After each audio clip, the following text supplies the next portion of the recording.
India is now the third largest automobile market in the world, ahead of Japan.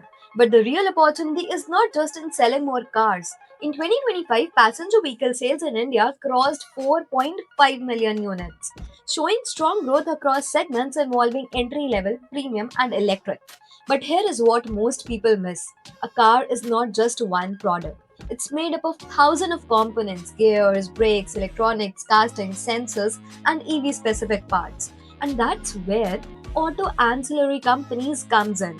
These companies supply critical components to the multiple OEMs. So where car sale rise, ancillaries often benefit quietly in the background, not just from India but from the global demand as well.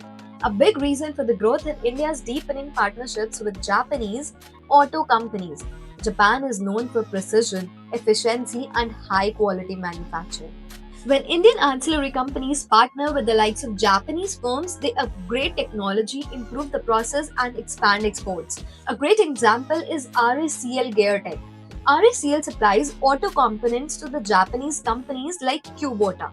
Earlier, RACL used to supply just two parts. Today, it supplies over 110 different parts, showing how Indian suppliers are becoming long term partners and not just vendors.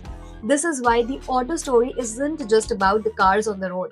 It's about the companies behind the scenes that scale with the every new vehicle produced.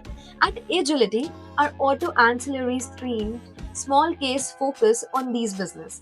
Companies that are aligned with rising vehicle production, exports, and long-term manufacturing growth. Because sometimes the smartest way to play a big trend is to invest in what goes inside it. Explore the auto ancillary small case by Agility and invest beyond the obvious.